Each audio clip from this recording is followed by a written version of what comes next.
Welcome to the Executive Coaching Podcast, where Executive Coach Alicia Cowan will discuss leadership topics and coaching solutions to tackle the most difficult problems that keep you from leading your team to success.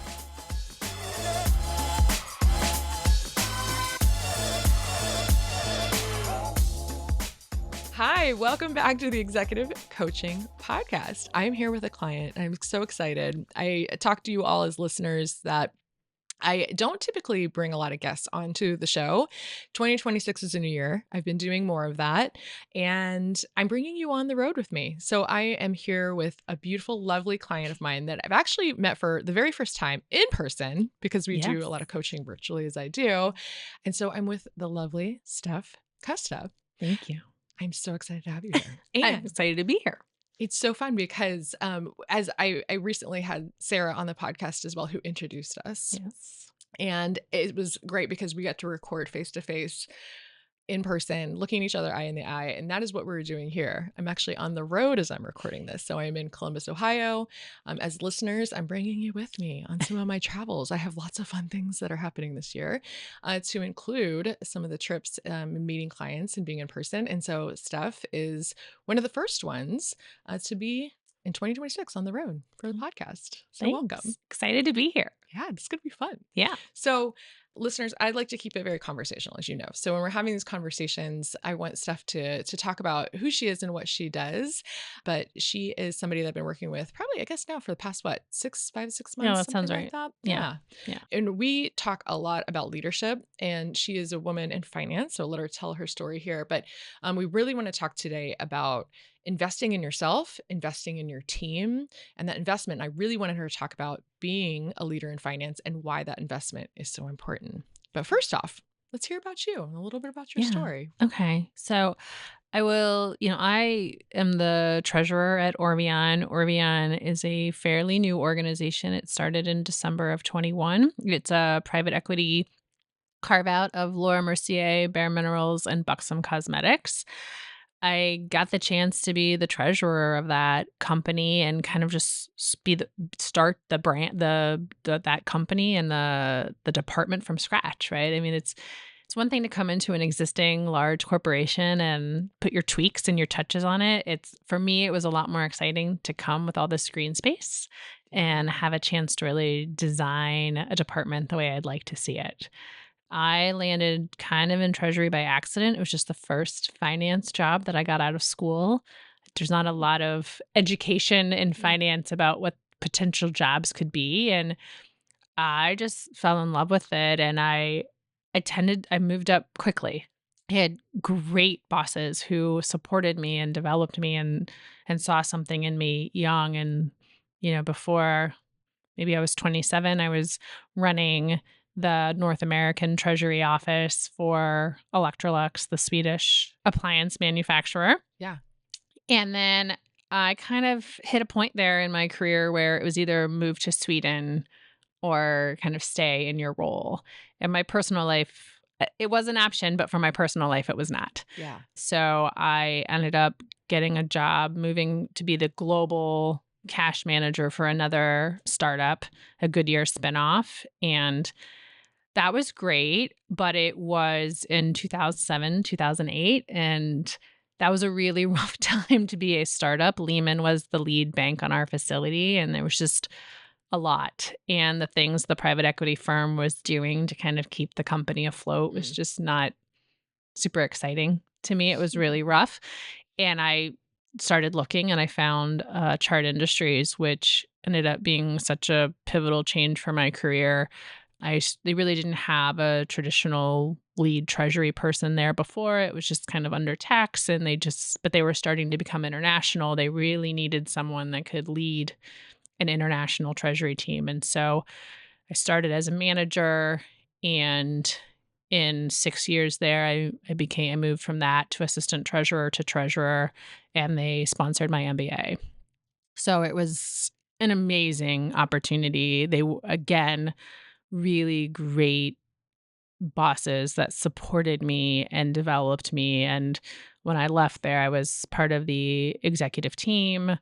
getting a chance to do more than just focus on finance, to really be a part of the core team that led the organization forward.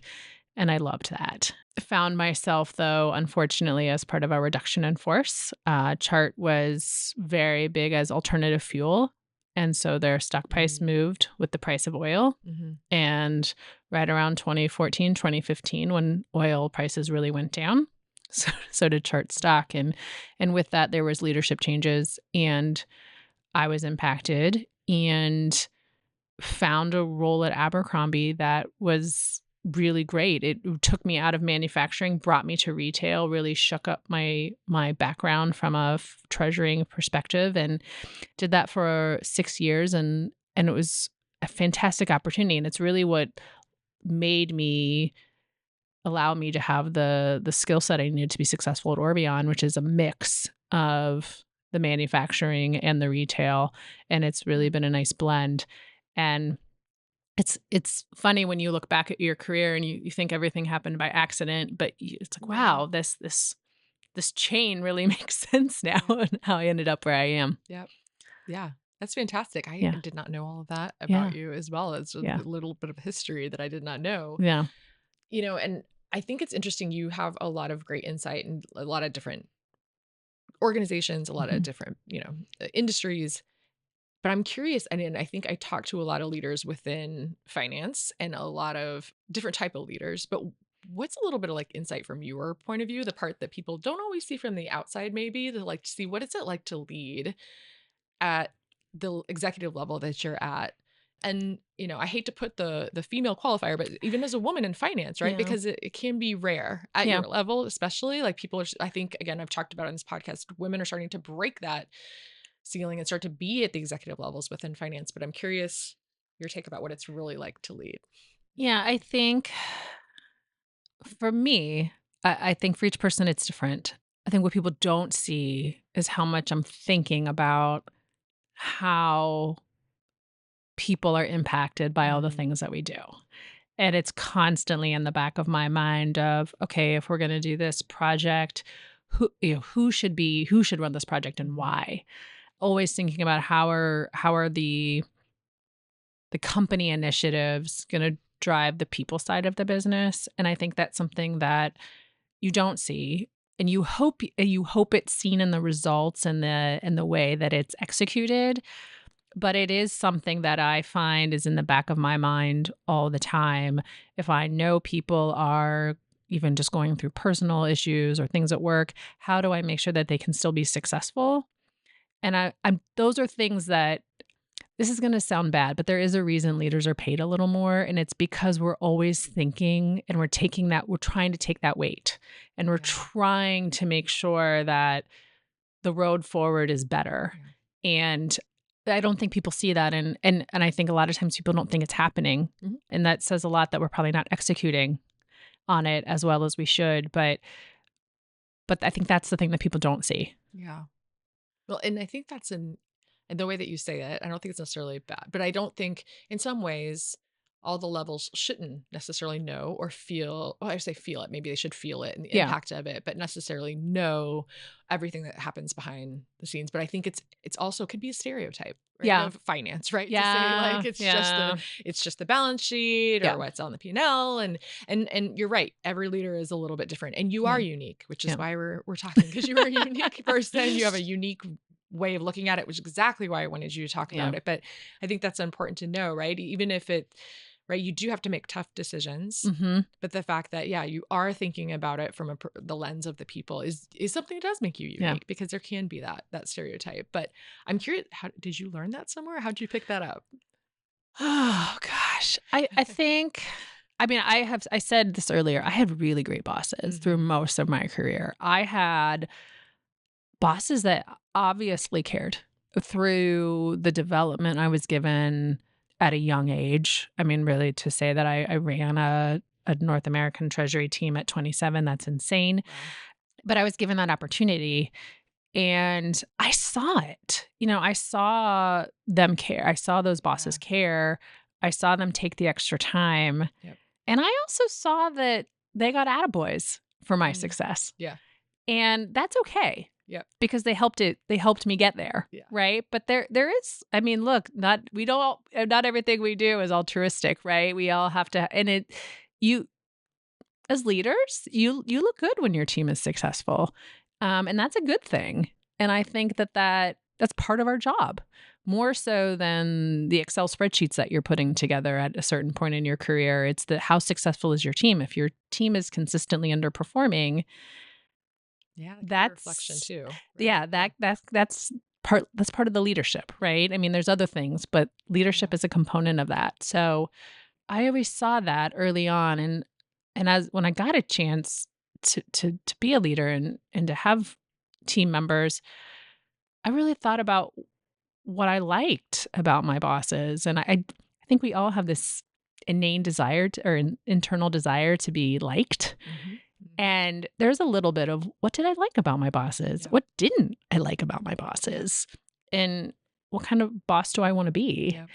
And there have been different iterations of that every person is different that's on your team and they all need different things and you can't just have the same plan for everyone that works for you. But so I've adapted it as I've changed, as I've gotten older and I've had different types of people underneath me. But my focus has really been being the kind of boss people want to work for. Yeah. You're lucky that you had that experience. Yeah. And I think most people, it's interesting, most people pull from what they didn't like. Yes. And unfortunately, they have more at times Mhm. that they didn't than they did. And so like you were really fortunate. And that's so cool that you can take that experience of like having that and then pass it down to your team and the people that you work with. Yeah. And like you said, we're all a mix. We're all a mix of like yin and yang, and no one's just like 100% of everything. But that's awesome you had that experience. You mentioned your team and like where you're Yes. headed. I'm curious to hear, because you and I, again, we'll give a little behind the scenes. We're talking about 2026. Yeah. What's the goals? What's the focus? Yeah. Where are you headed? Where's your head at for 2026? Because again, the world, again, from a financial standpoint, right? Yeah. I mean, every industry is kind of getting hit by certain like larger impacts, but I'm curious to hear like where your head's at and where you're thinking about like 2026 and beyond. What I know directly for my team is 2026 is going to be a big year of change. We already have a lot of initiatives that we kind of started at the end of Q4, the planning stages at the end of the year that we know are going to be huge for this year, and there's a lot to get done. And so I'm in my mind thinking through, hey, how do we make sure we're successful in getting all those things done? I don't have a huge team, so it's thinking through how do we get all that done, plus that day-to-day necessary evil that has to get done too, on the regular basis, and how do we make sure that we all are still happy with our jobs, right? I mean, you can take on a heavy workload and it can be exciting and it can be empowering and it can be daunting and making you miserable, right? And so I think making sure that we're able to execute that in a way that's exciting and empowering is really important to me. So making sure, and I think a lot of that comes from planning, being organized and really thinking through and getting all the team on board, right? It's not me that's going to make it successful. It's the whole team. So it's getting other people's feedback, especially the people that are going to be really doing the day-to-day execution. How are they seeing this? What roadblocks do they anticipate? How do I help eliminate those roadblocks? What do I do to support that? And making sure people take the time off, right? Too, because it's really easy when it gets crazy to just lock in and then you burn out and then we fall apart. Yep. So how do we make sure that we're balancing everything? You do such a good job of that. I would think of thinking when you're setting goals for yourself, like thinking about the here and now, thinking, and not just the day to day here and now, but the here and now of this is what we need to do this year. This is what we have ahead, but also beyond, like balancing that ambition with a little bit of patience, I guess, or like in the moment. Patience is maybe, but the patience for like what needs to happen in the moment, like, right. If you don't take care, some people get really impatient with that, right? We just mentioned, we were talking before we went live here about the holidays and how, like, hey, if you're organized and planning and mindful, like you said, we don't have to crunch into the holidays and have that like sense of like urgency around days where we should have planned for and taken off. Yeah. And then we can like come back at it in a different time and day and have the patience to say it's going to be okay. And I've already planned ahead and I'm Yeah. mindful so that we can hit our goals and still Yeah. have balance. Yeah. Yeah. And patience is hard. Patience is not something I'm good at. It's not my strong suit. But I think this is the benefit of once you've had a career for a while. Yeah. I mean, no one ever looks back and says, "Man, do I wish I worked more." So I think it's really understanding. And one of my favorite coworkers says, "It's just makeup. Yeah. Nobody's going to die." So it is too. It's really grounding in what's important. Yes, we want to accomplish all of our goals. We want to do all these things, but let's do it in a really thoughtful way that it feels like success. It doesn't feel like, oh, we just, you can finish a marathon like falling over across the finish line, or you can be celebrating. And I think we want to celebrate. Yep. Yeah. I love that. I love that. You and I have talked about this too, and I know we mentioned this is something I want to get to, but I want to talk about your network and your relationships. Yeah. You are super intentional about your network and relationships, and I'm curious, like, if you can share with listeners, like, how and why was building a strong network so important to you in your career? Yeah. Well, Gotten here. I'll start with a really silly example that I learned at a young age, and then I'll grow it up a bit. So when I was 15, I was looking for a job, and I was having a tough time finding one because the rules are very different if you hire a 15-year-old versus a 16-year-old and what they're legally allowed to do. And I was really struggling. And my grandmother just knows everybody and went into the local drugstore and said, "My granddaughter applied to work here. You really should hire her. You won't regret it." And they hired me. I love it. And later on, the woman I didn't know this. Later on, the woman told me the story that hired me, and she said it was the best thing I ever did. You've been such a great employee. I worked there from 15 really until I went back in college in the summers and my winter breaks. And so until I was about 20, I was working there off and on. And she said, "You're one of the best employees I've ever had." And I realized she really helped me get my foot in the door. But after that, I mean, that was on me. Yep. Right? She wasn't going to say I'd been the best employee just because my grandma wanted me to be there. So it made me realize, wow, like, I don't know that I would have gotten that job if it hadn't been for her connecting. Yep. And I was always someone that liked to be in a gazillion clubs. So in college, I was in all the things. And after college, you're trying to figure out your new adult friendships and where are those? And in Treasury, the banks, especially back then, they were very big on dinners and happy hours and ball games and all these things. And I did them because at first it was really fun and didn't feel like extra work. And as I moved through my career, I joined professional organizations, and wow, that was really helpful because then I found if I had a problem, there were people that had been through it before and could give me advice. And that was very cool. I liked that. And then I mentioned earlier, I was part of a reduction in force and I had to find a new job. And I also found out I was pregnant. And back then it wasn't so easy for a pregnant woman to find a job. And all of a sudden my network, like I was finding people that I just had on this pedestal that they had been through a reduction in force. And that was really big for me because if you've ever been through one, it's very humbling. And it just made me feel much less alone. And to see someone that I really respected having gone through that made me feel much better about my personal situation. And then again, my network said, "Well, how about this job? How about this job?" And the one I landed was one in Columbus. I was living in Cleveland at the time. I wouldn't have thought to go to that area. It was a great connection. I feel like I felt like I got the interview because of the connection.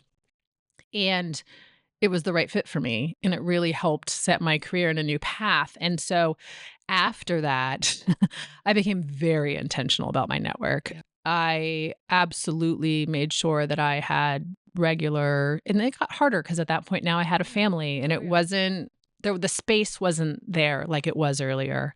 And so I had to be a little more strategic. I couldn't go to all the events after hours and things like that. The other thing that I did at that point in my career was I brought a lot more females into my network. Now I would say I have a much larger female network than I've ever had. And I've just found that really empowering. To be honest, early in my career, it wasn't really a lot of options. Right. And now I'm loving it because we get to really motivate each other. As females, we tend to always see the negatives and what we don't bring to an opportunity. Yep. And it's so great to have that mirror of someone say, okay, yeah, but you also have X, Y, and Z. Yep. So can we not focus on the one thing you don't have? Right. And it's been fantastic. Yeah, that's awesome. It's awesome. I thank you for sharing that story and being vulnerable in that, because that's not easy to talk about, right? And no, it's not. And you're right. You're not alone.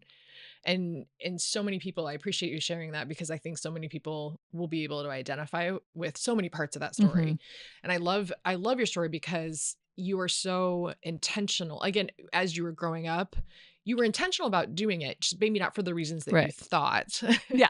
I love Grandma, by the way. Shout out to Grandma for doing that and having your back, right? And opening the door. And I think it's a great example of that's it, right? It's like, again, we love our men counterparts and our men allies, because we wouldn't be here without that group of men being allies for us. But the Grandma opened the door, and men have had that. Yes. And now, though, it's our turn to say, let's open the door for other women, other men, other people, and bringing up the next generation. And women are just pioneering in the space to be able to do it at this VP, this C-suite, this is executive level that you're at, right? And so for you to be intentional now about it, to say, okay, well that maybe I wasn't doing it for that exact reason, but man, was I able to lean on that network and then tap into it. And now consciously thinking, okay, how do I grow it? And I think about that too, right? I didn't realize coming up, I did feel that kind of level of competition, not necessarily just with women, but just with everyone else. It felt like there was, more limited spaces or more limited, right? And now I'm just there's room for all of us and everybody to do all these different things. And let me reach down and pull up or open the door, not saying I know so much more, so much better. I just might be a step ahead, and that's it. I'm just a few years older. Yeah. A few more gray hairs. Yeah, exactly. To be able to pull up and open the door for any next generation that wants to come up. And I just don't feel that same level of competitiveness, but in the celebratory nature of it too.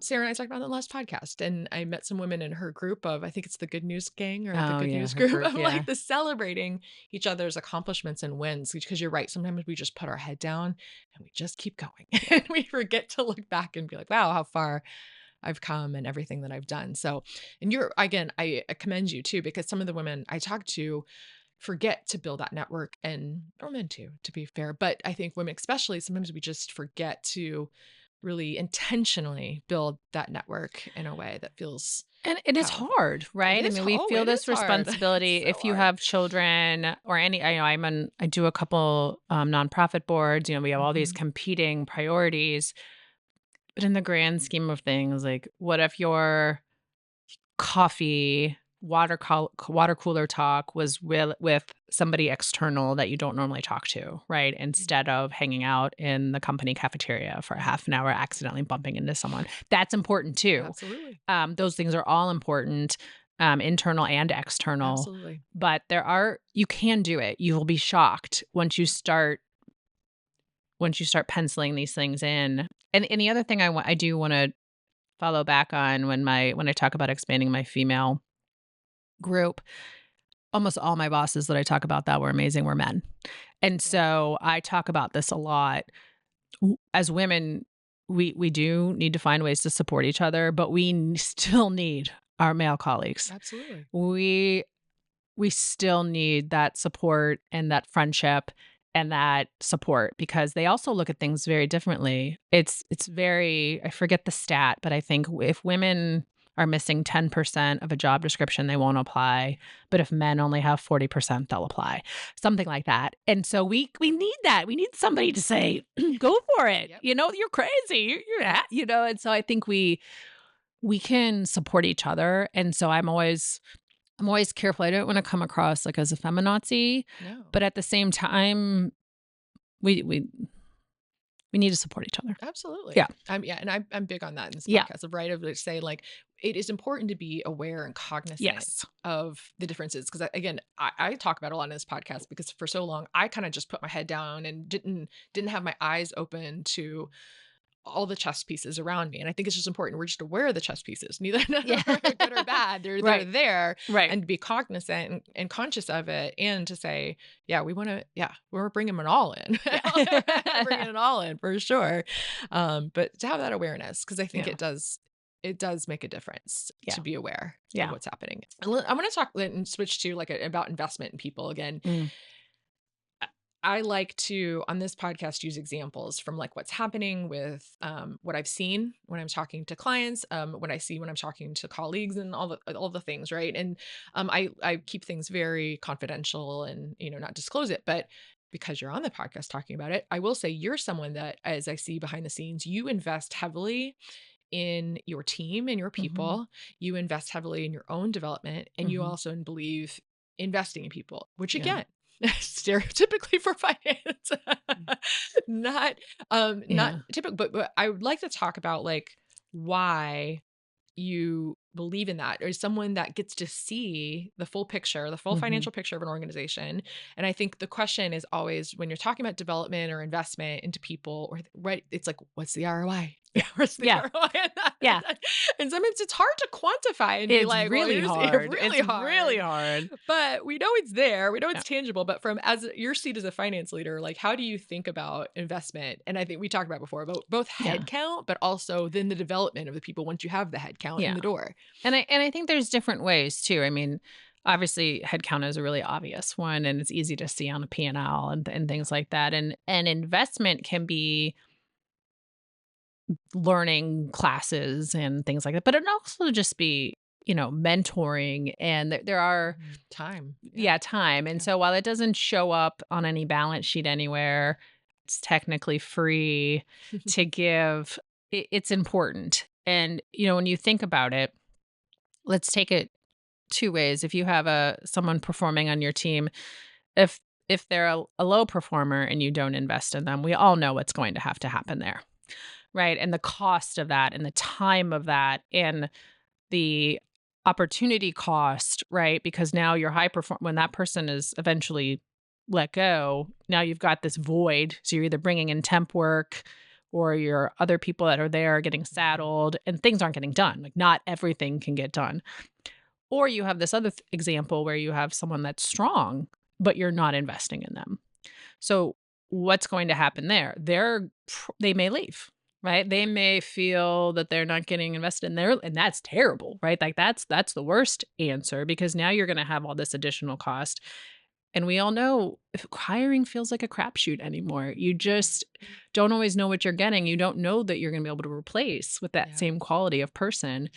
So I'm a firm believer in everybody is getting developed in some way all the time, because whether they're high or low, because they both need different things. Yeah. I recently went through some leadership training at my company, and it really spun how I think about things.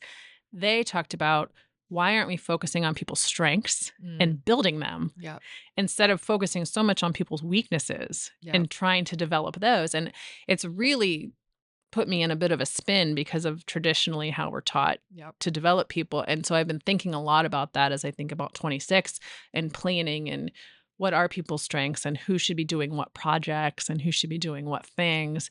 It may not make sense by someone's job description that they run a particular project, but wow, like, when I think about what they're good at, this makes a lot of sense.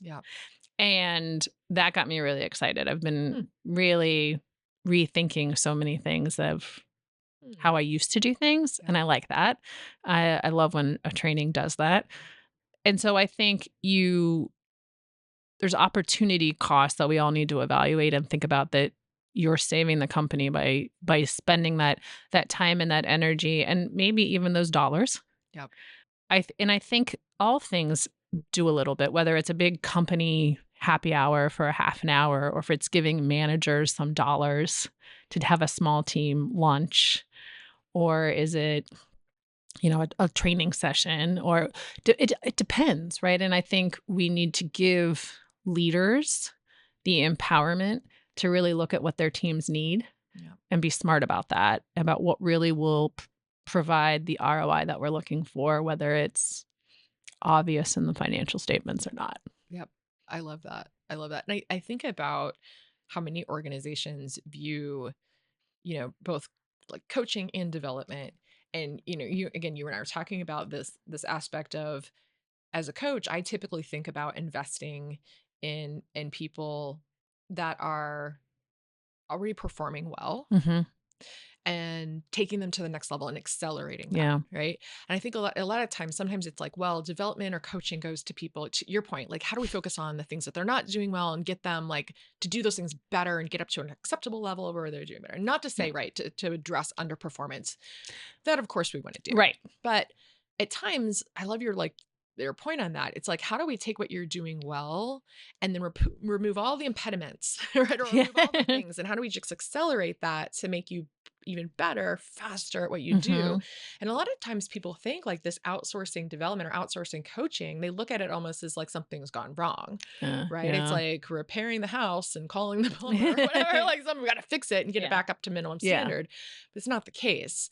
And so, and again, I know you and I are aligned on this, so to share with listeners, like what your thought is on coaching, because I think of it as like, when I coach leaders, like a lot of things are already going really, really well, but it's like outsourcing. Like I use the like prime athlete, like a Tom Brady, Exactly. surrounding a prime athlete with outsourcing. He could cook all his meals to make sure he's like balanced nutritionally, et cetera. But why? Yeah. Why not outsource that? Or you could do your PT on your own, but Yeah. why not outsource it to the guy that's the best at it? Right. So that's the way I think about it. But I'd be curious about like your viewpoint on coaching.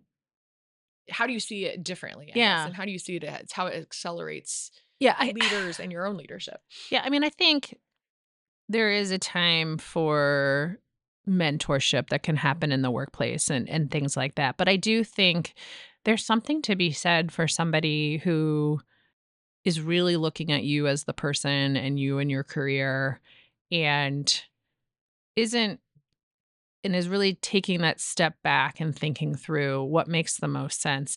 And the other thing I like about it is when people say, I'm going to invest in myself, they're really making a commitment. Yeah. Because this is what gets missed in so many people who feel that their careers are stalled. What are you doing? You are doing. Yes. Not What someone are else is you doing for doing? you. You're not waiting for, you can't wait for your boss to give you the next job, right? What are you doing? And I think that I see that a lot now. And yes, there are, I mean, for my career to change significantly, I either will have to have someone above me eventually offer me an opportunity or I'll have to go somewhere else, right? But you have to make sure you're communicating that's something that you want. You need to communicate specifically what you would like that to be. You need to make sure you're coming across as someone who's capable of doing those things. And that's where I think external coaching can really help. We don't always know what we're good and bad at until we talk to somebody and they say, oh, but you just you did this or you're doing this. This is so great. How do we get people to see that you're doing this and that you're capable of this? Yeah. So for me, that's where external coaching, it empowers me in a way that makes me feel like I'm really taking charge of my career in a way that I haven't figured out how to do just through networking. Networking is a tool, right? Having a mentor at the office is a tool. These are all different tools that we have. And for me, career coaching has been a huge tool. Yep. I know, I like the way you put it, because it's not just one thing. Exactly. Right. You can't just lean on that one. It's all the tools in the toolbox to put it all together. Yes. To move it forward. You're absolutely right. And I love the way that you're thinking about it. And it's like, it can be difficult for people to go internal, right? Yeah. To say like, of course you want internal mentors. Of course you want different mentors, but you're right. It can be difficult to use and try to lean on one thing. And I love even what you said about it. And especially, you are at the executive level. Right. There's not always like these training programs Right. that you're going to go through, or there's not always this thing. And it's not always that's not always the thing either. Right. It's not like you need that. It's just, so what is that thing that you can work on? Yeah. 'Cause you're right. A lot of times we are outsourcing it. Yeah. Right. We're trying to wait for the Yeah. thing. And sometimes we have to create it. And Yes. people don't always realize that you can create it. Yes. But how? Yeah. Yes. Yeah. Thank you for sharing that. Yeah, I love of it. course. Okay. Well, anything else that you want to share that you think we haven't hit on? And if not, like closing, like what would you give to like finance leaders, like people Yeah. that are like, again, that are listening to this and they're like, wow, how do I take the next step? Or what advice would you give to like that next generation? And like, how do you want people thinking about it? Yeah, for me, what I would focus on is what I have seen too many times in my career is there's this weird fear of developing people, almost like there's this competitiveness, right? Like if I develop my right-hand person, they might decide they don't need me anymore and then I'm out. And I think if you lead with fear and you don't lead with confidence, that I think that things will eventually happen that you don't want to happen, right? So I think you have to provide yourself the opportunity to take on additional responsibilities, opportunities, and by doing that, you've got to develop the people behind you, right? And by that is, what technology does my team need? What tools does my team need? How do I help them be more successful so that we can realign the workload and I could say, hey, boss, how about I start working on this project? Or how about I take a lead on this? And it gives everybody an opportunity to grow and develop. And to me, that is what makes a team successful, and it makes the individuals as well successful. So that would be my closing point: is lead with confidence, lead your team in a way that allows everyone to grow. You won't regret it. I was telling you this earlier. I mean, that's part of the reason that I went through a reduction in force, is that I did have a really strong team. And when they had to look at what leaders could be gone, I was a name. But I wouldn't do it differently. It's the right way to lead. And I'm proud of what I did there. And I was proud that I had a team that was strong without me. And it's how I continue to lead today. That's so inspiring. Thank you. Yeah. I love your sense of integrity and your Thanks. sense of just the giving and generosity you have. And it's amazing to find that combination in a leader at the executive level in finance and thinks about it that way. But I appreciate that message, right? Because that can trip us up. It can be scary. And there's a lot of, there's risk involved in that. There is. And, saying that you wouldn't do it differently, even if it impacted you personally, which it did, that's brave. That's really cool to say. So, all right. Well, anything I didn't hit on that you want listeners to know? I think we hit on everything. Thank you this was super fun. Thank you for having me. Always hanging out with you Yes. and talking to you is Yes. fantastic. And they can follow you, I guess, on LinkedIn, Yes. right? Yes, I'm on LinkedIn. Yeah. Yes. It's Kusta. Yeah. Are you a Steph or Stephanie on LinkedIn? I forget. I think I'm Stephanie. Okay. Yeah. Okay. Yeah. We can find you. Easy. We'll make Yeah. sure it's linked in the show notes. But thank you so much for coming in and hanging out and talking to me live. Yeah. Good to see you. All right. Thanks everybody for listening. Next time. We'll see you. See you then. Bye. Hey there, listeners. I just wanted to leave you with this quick message. If you enjoy the conversation that Stephanie and I had today, I want to let you know that I want to invite you to work with me. I work with leaders like Stephanie that are already performing at a really high level, but yet they know there's more available to them. And like the conversation that you listened to today, coaching provides more clarity, more influence, more confidence that you can bring to the table. So if that sounds like you, and this is the kind of work that you want to explore, we can talk. If you're curious about what coaching could look like for you, I always encourage a conversation.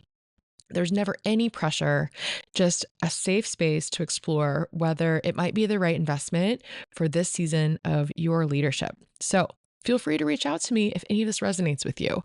You can go to my website, Alicia Cowan Coaching. It's ELISIAKEOWN coaching.com. Shoot me a note or schedule some time and we can talk about what it looks like for you. Thanks for listening. Bye.